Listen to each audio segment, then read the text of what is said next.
Whoa there! Look, I need to tell you something before this review goes up. Do you like the beach? Because I hate the beach. The beach sucks, especially when the lobsters try to fucking eat you. Hey there, everybody. This is Taco Tuesday's Reviews. Welcome to the Drawing of the Three Dark Tower 2 review. Now, the last time I reviewed this series, I was very critical of the Gunslinger, and I felt as though there could have been an improvement in dialogue, character work, and writing style. Like, the whole thing, overall. I felt as though the book wasn't really the strongest entry point for the Dark Tower series, and that most likely you're going to have to somewhat slog through it. That being said, I did think that the character, Roland, had a lot of potential to him, and that there might be more behind the bombardier, blue-eyed gunslinger.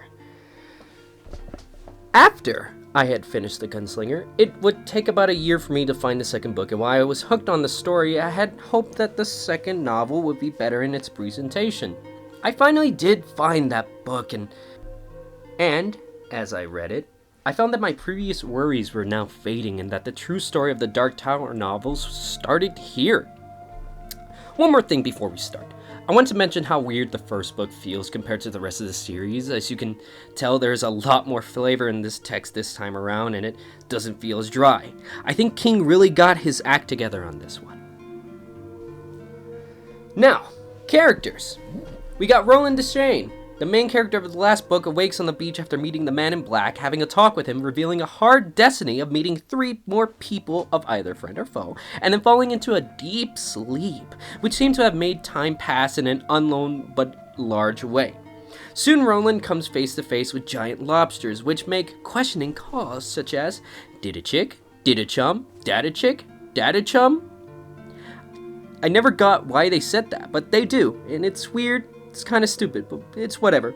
One of these lobsters bites off of Roland's index and middle finger, crippling in a way that causes Roland to fire only one of his guns. He owns 2, for context's sake. Soon after escaping the clutches of these creatures, he finds himself face to face with 3 other doors, each holding different time periods to the 3 different people. Ooh, spooky. Now we got the next character. Eddie Dean, a heroin addict who is trying to smuggle cocaine across the country to meet a crime boss named Balazar, and to save his brother, Henry Dean. But soon finds that things don't quite go as planned when Roland enters the world of Eddie Dean. Odetta Walker, a black woman crippled as she falls in front of a train tracks and has her knees clean cut off as the train goes over her legs. Soon, we learn that she is not just a woman in a wheelchair, but a woman with a split personality named Detta Walker, a more carnivorous, dangerous woman who hates every single white man that she sees, and an even bigger hate for Roland Deschain. Finally, the last character, Jack Mort, an unbelievable man who knows no bounds on what is evil and gets his kicks on hurting as much as he can, killing as much as he can. He's the one that he creams his jeans somewhere along in this book, and it's pretty awkward. It's really weird to read because you're just sitting there and it just goes, he sits there.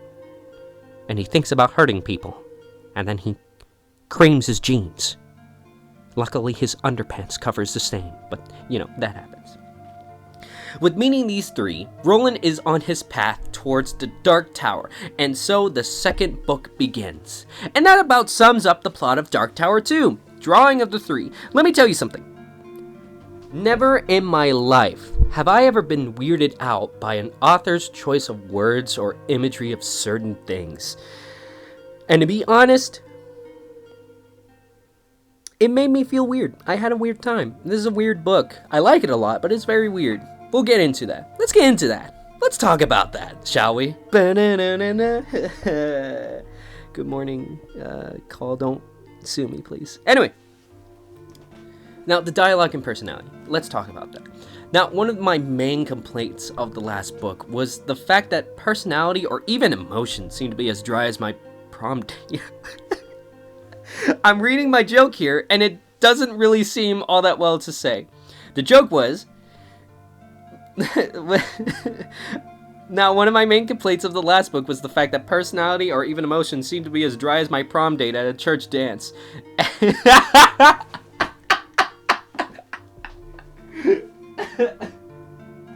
Now, one of my main complaints of the last book was the fact that personality or even emotions seemed to be as dry as my prom date at church dance. Everyone in Dark Tower 1, the Gunslinger, seemed to have only the basic reactions and rarely showed anything that would make them a human. Roland was the main culprit of this. Being the main character and not having a huge sense of a personality really hurt the book. Now, as we get into Dark Tower 2, King must have listened to those readers back in the 80s or late 70s and gave Roland a bigger sense of a personality. Roland reacts, he breathes, he struggles. But because of the added background of Roland's brutal past, you can even understand why he's so detached, thus getting attached to this character.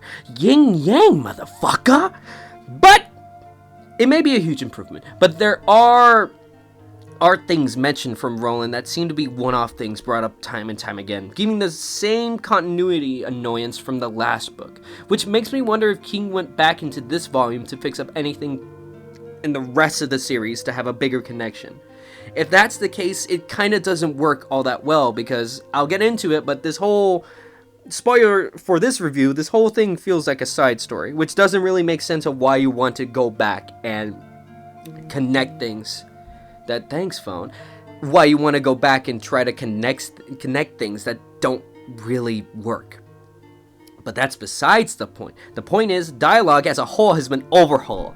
There is a flavor and sense of humor that sticks with this book, especially with the introduction with Eddie Dean. Eddie Dean, most likely the best character of this entire novel, has a sense of humor that really bounces off of Roland, since Eddie comes from a different time and place from Roland's own universe. We're dealing with parallel dimensions, people. Get out your horns and sticks. We're going into fucking overdrive. Billy, send the man into a different universe.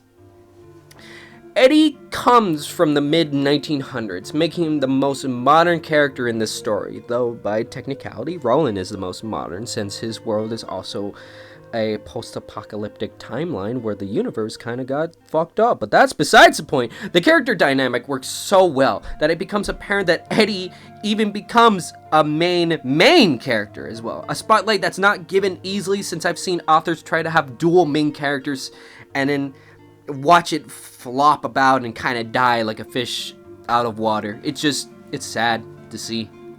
And even with the rest of the cast and supporting cast, brings some sort of interesting side stories with you that gets you even more invested. So much so that it feels like a real world. Real time. King seemed to have abandoned the dry, ethereal type of writing for this more standard characters. The type of writing style in your book matters so much more than you realize, actually. If it's simple, then you gotta work with that. If it's heavy on words and descriptions, then you gotta work with that too. The type of writing in the Dark Tower 2 seems to be more relaxed instead of high tension, yet still descriptive and plentiful on information on what King is trying to say and describe. I don't know what he did for the Gunslinger. That was a weird experimental thing that I'm not even gonna try to describe, because it's very descriptive, yet somewhat of word maker-uppery, tomfoolery, Tom Hardy type of writing that you're not really gonna get really attached to. It's weird. The writing and story flow together pretty well with the entire plot, and it gets pretty weird as you keep reading on, but as I should probably mention, this book likes to get intimate with its wording and do some weird sexual-like descriptions that can somewhat make you uncomfortable, and I could see that turning some readers off. The story can drag when it comes to the introduction with Odetta, though, with her story being the slowest and somewhat padded of the four, and I can also see that turning off readers. But if you can push through that, then it should be a non-stop ride from there. Now, I did say that the story can drag in the middle, and that is very true. The middle section is the weakest, as we don't really get to know the character Odetta well enough, or have a strong connection with her as we did with Eddie Dean. Although she can stand on her own just a tad, she doesn't really have a big of a presence. To me, that was disappointing, because the story has wide and vivid characters, and whenever we stopped for Odetta, it felt like padding, as if King didn't really know how to really drag this story out, so there was just segments of that, of just Odetta being Odetta. And once you read the book, you'll understand her dual split personality becomes a problem for the main characters. As I mentioned before of description, she hates white men. And both Eddie and Roland are very much white men, so she hates those characters. She hates them. And although it's interesting, it comes apparent as just padding. Nothing really else happens other than just inconveniencing the characters, the main characters. And although that, you could say, builds them, it doesn't really take the story anywhere else other than saying, gosh dang, Odetta is really being a person of great inconvenience. Anyway, on to the next fucking door. Now, as I wrote the script, I went back and thought on the book as a whole, and while I personally like it and feel that it is the true beginning to the series, it is mostly just a side story, as I said before in the beginning.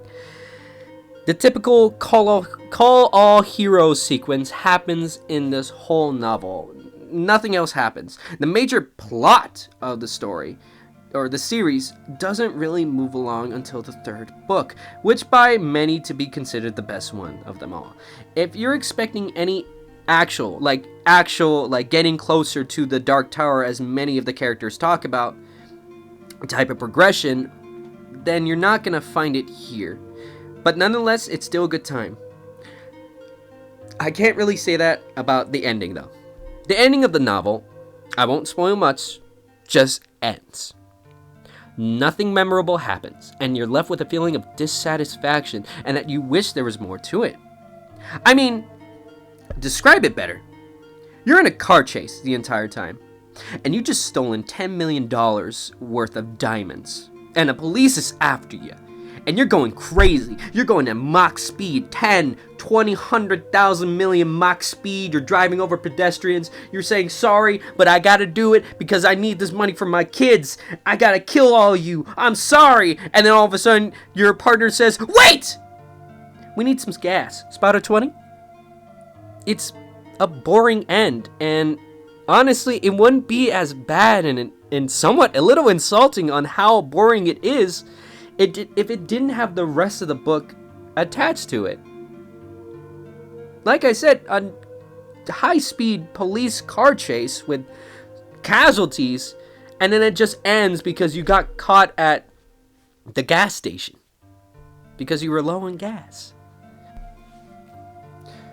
Conclusion. It's probably no secret that I like this installment more than the last one, and I can't express this enough and say that dialogue, a clear writing style, and some humor is enough to make something so much better. Character development takes a front seat in this volume, and we get to evolve Roland in a more natural way, though, to be frank, he still remains to be somewhat of a walking machine, a Terminator, as you might suspect. Though with all that said, even with the gathering of these heroes, nothing really else happens, and you're left with a somewhat of a lackluster, glorified beginning, and a disappointing ending. And to be quite frank, a boring middle. Typically, that's not enough for me in any book, but since it had so many interesting characters and lovely dynamics that bounce off of each other so well, it served its purpose. Now, would I recommend this book? Yes, very much so. It is definitely an easier read than the last one, by all accounts it means. Oh my god. Rereading that guy was a little bit tough because I had to really go through it. But with this novel, honestly, it felt like a much better time, a much more fun time. I might add that I am listening to audiobooks for these novels because I am a slow reader. Books that I genuinely want to read physically, I tend to just read it on hand. Right now I'm reading Dr. Sleep by Stephen King. I know, so many Stephen King novels, stories, why are you doing so much? I just read him the most. I am broadening my views on things. But anyway, recommendation, yes. It's a little weird, it's gonna get crazy, has a boring ending, but gosh damn, it's a satisfying book as a whole, except for the ending, of course. Now, if you like this video, leave a like, subscribe, and stay tuned for another Taco Tuesday reviews next week. Toodles!